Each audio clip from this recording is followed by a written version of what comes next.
नमस्ते मित्रों। तो आज फिर से आपका SVE स्कूल के अंदर स्वागत है। तो पिछली जो विगत कक्षाएं हैं उनमें हमने सुचारू रूप से एक जो हमारे केंद्रीय प्रवृत्ति के जो माप हैं उनका हमने अध्ययन किया है और प्रश्नमाला में जो दिए हुए प्रश्न हैं उनको हल किया है। फिलहाल हमारे 17.2 का 4 जो प्रश्न हैं हमारे हल हो चुके हैं। अब आगे हम चलते हैं तो बात करते हैं प्रश्न नंबर 5 की। ये कह रहा है 100 परिवारों की संख्या निम्न प्रकार है। 100 मतलब 1 से 100 नहीं, मतलब 100, 1 से लेकर के 100 परिवारों की संख्या निम्न प्रकार है। कैसे हैं? बच्चों की संख्या जिसे आप क्या मानेंगे, एक्स चर। क्या मानेंगे? एक्स चर। परिवारों की संख्या इसे क्या मानेंगे, एफ चर। और एफ एक्स जो हम करते हैं फॉर्मूले के अकॉर्डिंग। अब बात करें कि जो हमारा एक्स चर है वो निम्न प्रकार है। 1, 2, 3, 4, 5, 6। एफ है हमारे पास में 45, 25, 19, 8, 2, 1। इनका हमें क्या करना है कि समांतर माध्य याद करना है। क्या याद करना है? समांतर माध्य ज्ञात करना है। और यहाँ पर हम पढ़ रहे हैं असतत श्रेणी। क्या पढ़ रहे हैं? असतत श्रेणी, जिसे हम खंडित श्रेणी भी कह सकते हैं। क्या कह सकते हैं? खंडित श्रेणी। और यहाँ पर हम अध्ययन कर रहे हैं समांतर माध्य का, मतलब औसत का। किसका कर रहे हैं? औसत का। पूर्ववर्त में हमने देखा कि औसत को या समांतर माध्य को हम चित्र के माध्यम से नहीं दर्शाकर किसके माध्यम से दर्शाते हैं? गणितीय क्रियाओं के माध्यम से ही दर्शाते हैं। ओके, अब देखिएगा आप लोग, जब हम असतत श्रेणी पढ़े या खंडित श्रेणी पढ़े तो यहाँ पर हमें समांतर माध्य निकालने के लिए हमारे पास में एक बेस फॉर्मूला दिया हुआ है, x bar sigma f x बटा एफ। अब देखिएगा आप, सबसे पहले हमें एफ एक्स की वैल्यू चाहिए तो हम क्या करते हैं कि एफ और एक्स को क्या करेंगे, आपस में मल्टीप्लाई कर लेंगे।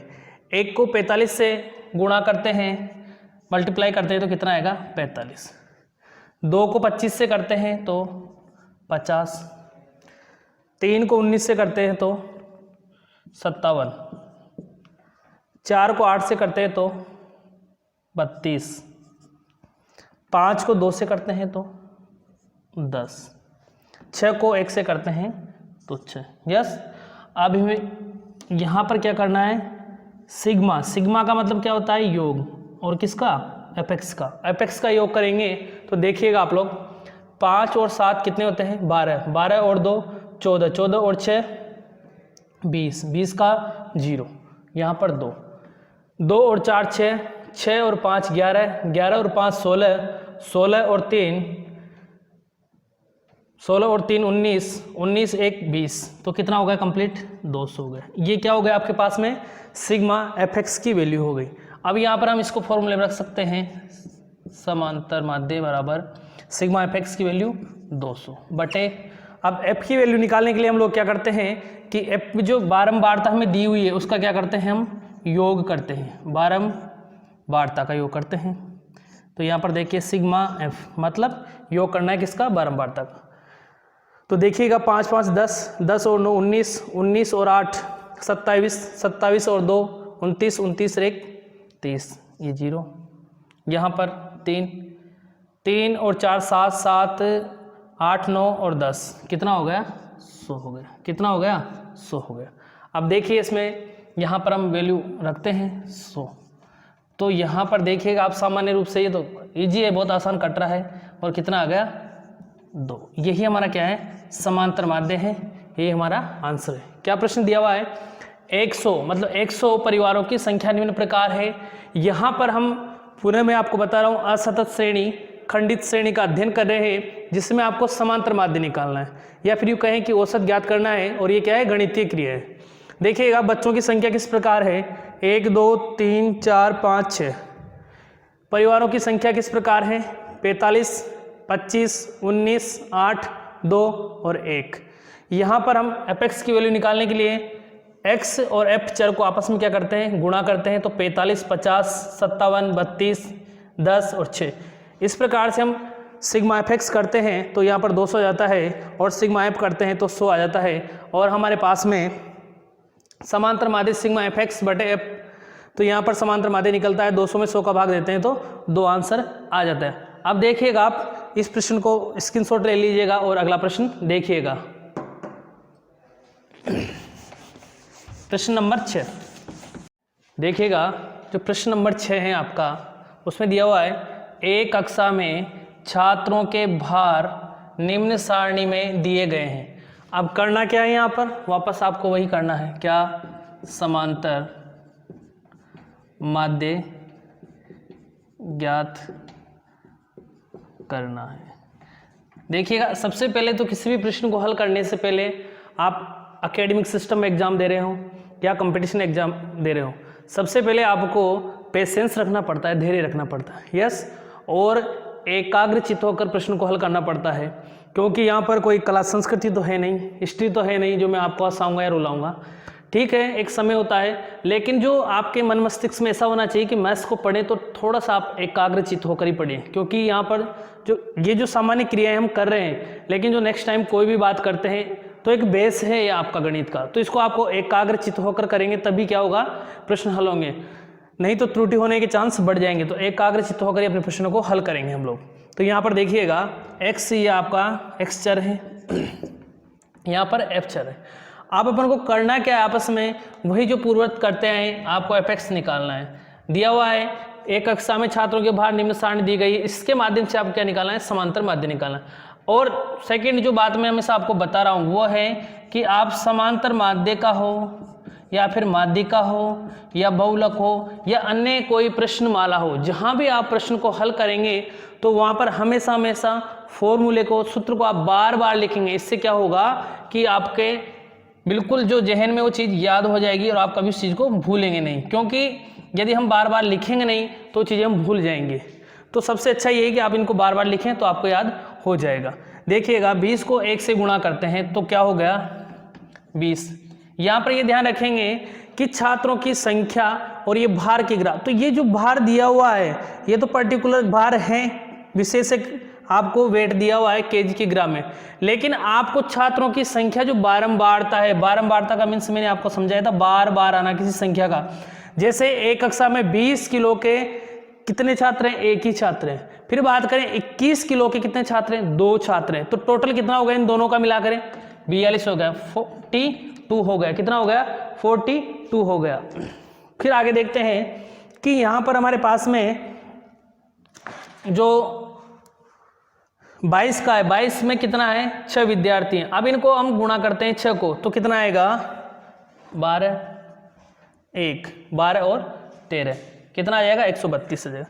फिर बात करें 7 को 23 से गुणा करते हैं, मीन्स ये हो गया कि हमारे पास में जो 23 किलो के हैं कितने विद्यार्थी हैं, 7 विद्यार्थी हैं। तो इनको आपस में गुणा कर लेंगे तो कितना हो गया, 7 तिया 21 और 2 और 14 15 16, कितना हो गया, 16 हो गया, मीन्स 161 हो गया। 21 14 और 2 61 हो गया, 161 हो गया। ओके, आगे चलिएगा। 24 किलो के कितने विद्यार्थी हैं, 4 विद्यार्थी हैं, तो 4 चौक 16, 16 और 1 4 8 8 1 9 96, कितने हो गए, 96 हो गए। फिर आगे बात करें 25 किलो के कितने विद्यार्थी हैं, 2 विद्यार्थी हैं, मीन्स 50 हो गया। फिर बात करें 26 किलो के 3 विद्यार्थी हैं, तो 36 18 और 1 6 और 7 78 किलो हो गया, 78 हो गया। फिर आगे बात करें 27 इंटू 2 मतलब ये हो गया कि 27 किलो के कितने विद्यार्थी हैं, 2 हैं, तो 7 दूनी की 14 और 1 2 और 4 5, कितना हो गया, 54 हो गया। फिर बात करें 28 किलो कितने विद्यार्थी, 3 विद्यार्थी। अब यहाँ देखिएगा आप थोड़ा सा, ये दिख रहा है क्या, टेक्निकल टीम दिख रहा है क्या बोर्ड पे, हाँ यहाँ तक तो है, हो रहा है, चलो उधर कर देंगे। फिर इसको 28 को 3 से करेंगे तो 8 तिया 24 और 2, तो 6 6 7 8 हो गया, कितना हो गया, 84 हो गया। यहाँ तक दिख रहा है, हाँ चलो इधर, बस यहाँ तक दिखेगा। चलो ठीक है। अब हम करेंगे इसका, सबसे पहले तो क्या करते हैं, सिग्मा एफ निकाल लेते हैं, या फिर निकाले सिग्मा एफ एक्स। आपने सबसे पहले तो एफ एक्स तो निकाल लिया, अब इनका क्या करते हैं, एफ एक्स का योग करेंगे और एफ का बारंबारता का योग करेंगे। तो देखिएगा आप 1 और 2 3 3 और 6 9 9 और 7 पर 16, 16 4 20, 20 और 2 22, 22 और 3 25, 25 और 5 कितना हो गया आपका 30। तो मैं सिग्मा एफ एक्स यहीं लिख देता हूँ, सॉरी सिग्मा एफ यहीं रख देता हूँ, यहीं लिख देता हूँ, क्योंकि थोड़ा सा आपको नीचे दिखने में दिक्कत हो सकती है। फिर बात करें कि सिग्मा एफ एक्स, यहाँ पर सिग्मा एफ एक्स की वैल्यू निकाल लेते हैं, योग कर लेते हैं इसका। देखिएगा 2 2 4 4 1 5 5 6 11 11 और 8 19 19 और 4 23 23 और 4 27 27 के कितने आ जाएंगे 7 आ जाएंगे। फिर बात करें आगे की, तो यहाँ पर 27 आ गए, 27 के 2 2 2 4 4 4 8 8 और 3 12 12 और 6 18 18 और 9 27 27 और 5 32 32 और 7 39 39 और 5 44 44 और 8 44 और 8 की बात करें तो हमारे पास में यहाँ पर 44 और 8 की बात करेंगे। ये सही नहीं बैठ रहा है क्या? बैठ रहा है, चलो इसको एक बार देखते हैं। 2 2 4 4 1 5 5 और 6 11 11 और 8 कितना हो गया 19 19 और ये 23 23 और 4 27 बिल्कुल सही हो रहा है। 2 2 2 4 4 और 4 8 8 और 3 8 और 3 11 और 6 17 17 और 9 कितना हो रहा है 26 26 और 5 31 31 और 7 38 38 और 5 43 43 और 8 कितना हो रहा है 43 और 8 हो रहा है आपका 41 बिल्कुल सही है 41 और 4 ये यहाँ पर आ गया 4 5 6 6 6 क्या समस्या आ गई देखना पड़ेगा दोबारा। 2 2 20 सही है क्या 20 एक बार मिलाते हैं 20 42 132 161 96 50 78 54 84 ठीक है। ये भी 41 41 6 7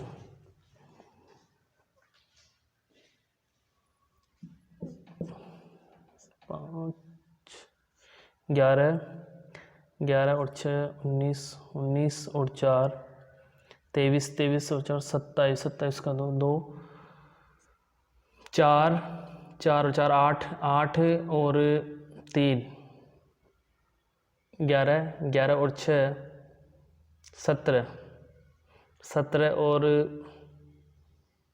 अच्छा यहाँ हो गई 17 और 9 17 और 9 आपका 26 26 और 5 41 41 और 7 26 और 5 31 सॉरी और 7 38 38 और 5 कितना हो रहा है 38 और 5 43 38 और 5 43 43 और 8 यस ये थोड़ा मिस्टेक हो रहा था यहाँ पर कितना होगा 51 ये हो गया 5 यहाँ पर 5 लगेगा ये आपका बाय मिस्टेक हो गया 5 और 6 और 7 बिल्कुल अब हो गया 717 आ रहे हैं तो आपका एपेक्स कितना हो गया 717 और सिग्मा एफ की वैल्यू कितनी हो गई 30। अब देखिएगा आप 717 30 यहाँ पर आपका समांतर माध्य आ जाएगा। अब हम लोग भाग देते हैं तो 7 7 का 2 बार 60 60 यहाँ पर 11 117 17 में बार भाग जाएगा 3 3 का हो गया 90 3 बार 90 हो गया आपके पास कितना बच गया 27 बच गया कितना बच गया 27 पॉइंट और यहाँ पर हमारे पास में 9 करके आंसर आ जाएगा 23.9 हमारा क्या हो जाएगा समांतर माध्य अपना आंसर आ जाएगा। देखिएगा थोड़ा सा यहाँ जोड़ने में थोड़ा मिस्टेक हो गई बाकी फिर देखिएगा और प्रश्न को एक कक्षा में छात्रों के भार निम्न सारणी दिए गए हैं जिससे आपको क्या करना है समांतर माध्य याद करना है। यहाँ पर x की वैल्यू दी गई है x चर दिया गया है जिसमें भार के ग्राम है 20 21 22 23 24 25 26 27 28। फिर बात करते हैं बारंबारता हमारे पास में जो दी गई है 1 2 6 7 4 2 3 2 3। यहाँ पर हम एपेक्स को मल्टीप्लाई करते हैं 20 42 132, 161, 96, 50, 78, 54 और 84। फिर करते हैं हम sigma f x. Sigma f x में अपन को थोड़ा सा दिक्कत आई है, क्योंकि यहाँ पर किसी भी वैल्यू को अपन ध्यान रखेंगे हमेशा हमेशा, जब भी कोई प्रश्न हल करते हैं तो वहाँ वैल्यू के नीचे वैल्यू ही निकल लिखे, मीन्स ये इकाई अंक के नीचे इकाई अंक हमेशा रखें, दहाई अंक के नीचे दहाई अंक रखें, तो उससे क्या होगा, जोड़ने में थोड़ा आसान हो जाएगा। फिर यहाँ पर अपने पास में 717 आ गए। 717 में 30 का भाग देने के बाद में हमारे पास में आ गए 23.9, तो यही अपना क्या हो जाएगा, समांतर माध्य हो जाएगा। अब देखिएगा आप नेक्स्ट प्रश्न, जो प्रश्न नंबर अपना 7 है, बहुत ही अच्छा प्रश्न है। क्या, यदि निम्न बंटन का माध्य 7.5 हो तो P का मान ज्ञात करना है। यहाँ पर हमारे पास में समांतर माध्य दिया हुआ है और P की वैल्यू फाइंड आउट करनी। क्या करना है, P की वैल्यू फाइंड आउट करनी है। देखिएगा बहुत अच्छा प्रश्न है। X की वैल्यू है 3, 5, 7, 9, 11, 13। उसी प्रकार से F की वैल्यू है, बारंबारता है 6, 8, 15, P 8, 4। P इसलिए दिया हुआ है क्योंकि अपन को ये क्या करना है, फाइंड आउट करना है, निकालना है। अब देखिएगा पूर्ववर्त की जैसे जो करते आए वही यहाँ पर करना है। कैसे कि हमें 3 × 6 करना है, तो कितने हो गया, 36, 18, कितने हो गए, 18 हो गए। 5 को 8 से करते हैं तो 8 पंजे 40, 7 को 15 से करते हैं तो 15 साते 105, कितना होता है, 105 यहाँ पर होता है। अब आगे बात करें 9 × P, तो यहाँ पर हमारे पास में 9 और P हो जाएगा। मीन्स ये है कि जो इकाई अंक है वो किस में परिवर्तन हो गया, हमारे पास में अल्फाबेट में हो गया, और दहाई अंक हमारे पास में संख्या में परिवर्तन हो गया। तो इसे हम कह सकते हैं कि जो हमारे पास में 9P आया उसे कह सकते हैं संख्या वर्णाक्षर कह सकते हैं। क्या कह सकते हैं, संख्या वर्णाक्षर कह सकते हैं। तो ये श्रृंखला जो हम यहाँ पर योग करेंगे, सिग्मा करेंगे, वो यहाँ पर योग नहीं होगा, क्योंकि संख्या और जो वर्ण है उसका योग कभी भी नहीं होता है। ठीक है, अब यहाँ पर बात करें 11, 8, 88 और आगे चलें 53, ये हो गया अपना। इस प्रकार से अपन क्या कर लिया, एफ कर लिया। अब जो अपन पहले करते हैं वही यहाँ पर करना है, क्या, सिग्मा एफ एक्स। क्या करना है जी, सिग्मा एफ एक्स। अब इसको योग करते हैं, 8 और 5 कितना हुआ, 13, 13 और 8 कितना हो गया, 13 और 8 हो जाते हैं 21, 21 और 2 कितने हो गए, 23, ये लीजिएगा। अब यहाँ पर 2 हो गया। यहाँ पर अपने पास में 3, 7, 7 और 9 16, 16 और 8 24, 24 और 5 24 और 5 हो जाते हैं मेरे पास में 29, 24 और 5 29। और देखिएगा कुछ थोड़ा सा, एक बार 18 है पहला, फिर 40 है, 105 है, फिर अपना 88 है, फिर 52 है। तो कहाँ मिस्टेक हो रही है, देखिएगा आप, 8 और 5 13, 13 और 8 कितना हो रहा है, 13 और 8 21, 21 और ये 2 23, 23 के 2 और यहाँ पर 3, 3 और 4 7, 7 और 8 सॉरी 7 और 8 कितने हो गए, 7 और 8 हो जाएंगे 15, 15 और 5 कितने हो जाएंगे 20। यहाँ पर 2 कितने हो गए अपने पास में, यहाँ पर 2 और 1 3, 303। अच्छा, अब ये जो है अपना 9 और P क्या है, संख्या और वर्ण है, इसको अपन क्या कर देंगे, यहाँ पर ऐड कर देंगे 9 और P। फिर आगे चलिएगा, जिस प्रकार से हम सिग्मा F की वैल्यू निकालते हैं, सिग्मा F करते हैं, वही करना है। कितना है, 6 और 8 14, 14 और 15 कितने हो गए 29, 29 और 8 कितने हो गए 37, 37 और 4 कितने हो गए 41, कितने हो गए 41। प्लस क्या करना है आपको, P लिखना है। अब देखिएगा आप, बहुत ही प्यारा प्रश्न है, करने लायक प्रश्न है, थोड़ा सा आप एकाग्रचित्त होकर प्रश्न को हल कीजिएगा। x बार बराबर, यहाँ पर क्या लिखते हैं, सिग्मा एफ एक्स बटे सिग्मा एफ लिखते हैं।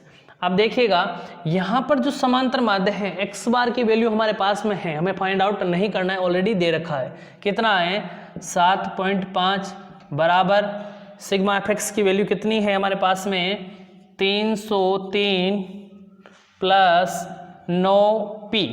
यस, अब देखिएगा सिग्मा एफ की वैल्यू कितनी है 41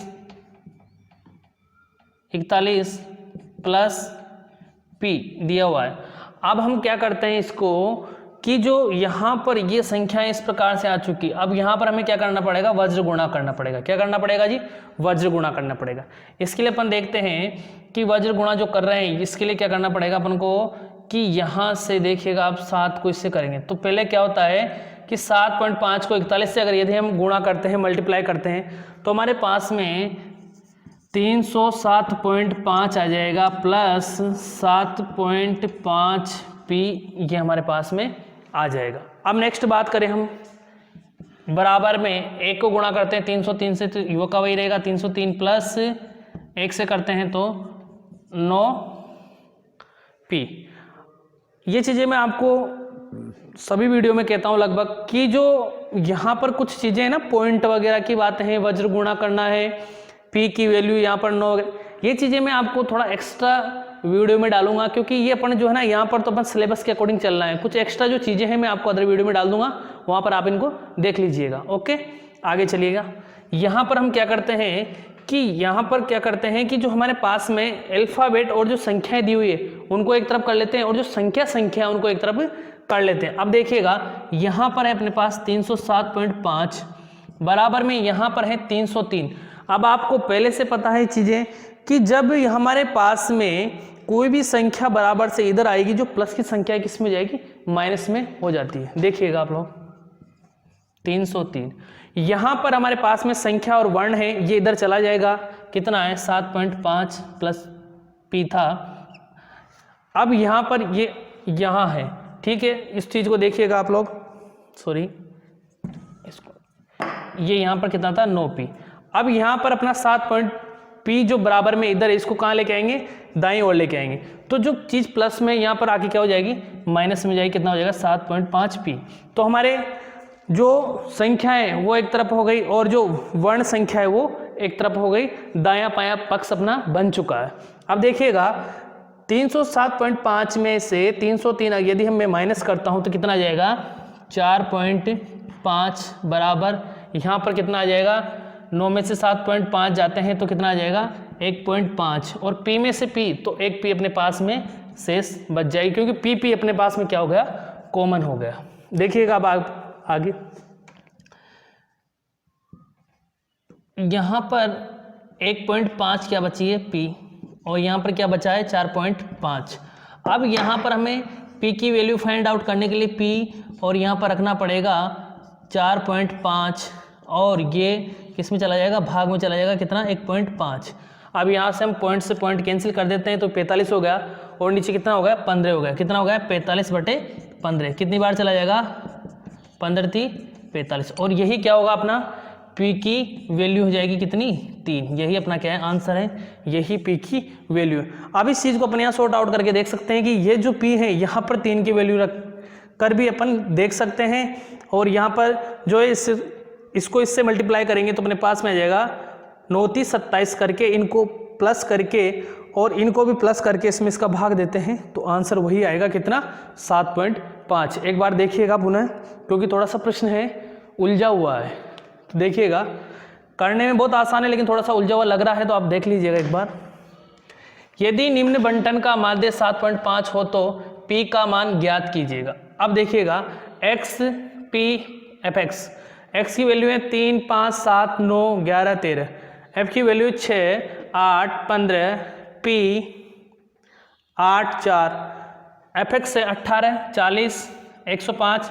9p क्यों आया है, क्योंकि आपने 9 को और p को क्या किया, आपस में मल्टीप्लाई किया। और जैसा कि मैं बता रहा हूँ उसको क्या बोल सकते हैं, संख्या वर्ण इसे बोल सकते हैं। संख्या वर्ण अपने आप में अलग हो जाता है और किसी भी संख्या में नहीं जोड़ा जा सकता क्योंकि उसके साथ क्या जुड़ चुका है, वर्ण जुड़ चुका है, तो ये इनमें योग नहीं होगा। 88 52। अब देखिएगा आप लोग कि यहाँ पर इनका योग करते हैं तो कितना हो गया 303 + 9p, क्योंकि इसको थोड़ा सा अलग रखा जाएगा क्योंकि ये क्या हो गया, संख्या वर्ण हो गया। फिर यहाँ भी ये स्थिति है कि 41 हो गया योग और p अपने पास में बचा, प्लस हो गया। अब हम बात करते हैं यहाँ पर समांतर माध्य का बार लगाया अपने x bar sigma f x sigma f. यहाँ पर हम लोग समांतर माध्य अपने पास में पहले से दे रखा है प्रश्न में 7.5, तो यहाँ पर इस चीज अपने लिख ली है। प्लस से देखते हैं कि ये जो सिग्मा एफ एक्स की वैल्यू कितनी है 303 प्लस 9p है, और यहाँ पर सिग्मा एफ की वैल्यू 41 प्लस p है। अब अपन क्या करते हैं कि यहाँ पर किसी भी संख्या को हल करने के लिए इस प्रकार जब से संख्या आ जाए तो उसको हल करने के लिए यहाँ पर हम क्या करते हैं कि एक रख लेते हैं। क्या रख लेते हैं? एक रख लेते हैं। इसे कहते हैं वज्र गुणा। क्या कहते हैं? वज्र गुणा, जिसे अपन साधारण भाषा में केची गुणा भी कहते हैं। क्या कहते हैं? केची गुणा भी कहते हैं। अब यहाँ पर हम 7.5 को 41 प्लस p से मल्टीप्लाई करते हैं। 307.5 प्लस 7.5p अपने पास में आ जाता है। कौन सा पक्ष? बायां पक्ष कह सकते हैं। अब देखिएगा दायां पक्ष क्या है कि a को 303 से गुणा करने पर वही आएगा और यहाँ पर भी 9p आएगा। किसी संख्या को 0 से गुणा करने पर 0 आता है, कितनी बड़ी संख्या हो छोटी संख्या हो। ये चीज़ें आपको एडिशनल क्लासों में पढ़ाई जाएगी। यहाँ पर अपने पास में ये वैल्यू आ गई। अब हम क्या करते हैं, इसका पक्षांतरण कर लेंगे। यूँ कह सकते हैं कि जो p है, कहने का मीन्स ये हो गया संख्या वर्ण है उसका क्या कर लेंगे अपन, पक्षांतरण कर लेंगे। तो संख्या वर्ण को संख्या वर्ण की ओर भेज देंगे और संख्याओं को संख्याओं की ओर लेंगे। तो यहाँ पर क्या होता है, जब बराबर का चिन्ह होता है और संख्या अपना स्थान छोड़ करके अपना स्थानांतरण करती है, तो यहाँ पर 307 में यहाँ पर 303 दाएं पक्ष से बाएं पक्ष और आएगा तो किस में चला जाएगा, माइनस में। इस प्रकार से क्या आ जाएंगे 4.5।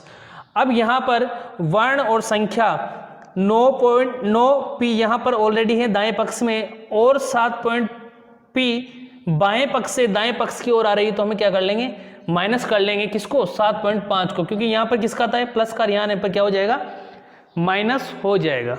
यहाँ पर हम देखते हैं कि p 9p में से 7.p गया तो कितना बचा, 1.5p। साथ ही में संख्याओं में 307.5 में से माइनस 303 किया तो कितना, 4.5 हो गया। अब यहाँ पर 15 और p की 1.5 और p की वैल्यू लेने के लिए अपन को p यहाँ रख लिया और 45 यहाँ पर रख लिया। साथ में इसका भाग दिया 15 का, तो अपने पास में p की वैल्यू कितनी आ गई, 3। क्योंकि यहाँ पॉइंट से पॉइंट कैंसिल, तो यहाँ पर 45/15 हो गया और 3 अपना आंसर। अगर p का जो p की जो वैल्यू है किसमें है, ये f में बारंबारता है कितनी है, 3 है। और इसको आप पुनः करके भी देख सकते हैं कि यहाँ पर p की जगह 3 रखो, योग करो f का, साथ में 9 को 3 से गुणा करो तो कितना आ जाएगा, 9 3 27। यहाँ पर 27 रख के देखो और इसका योग करो तो अपने पास में जो होगा समांतर माध्य 7.5 ही आएगा। देखिएगा अगला प्रश्न।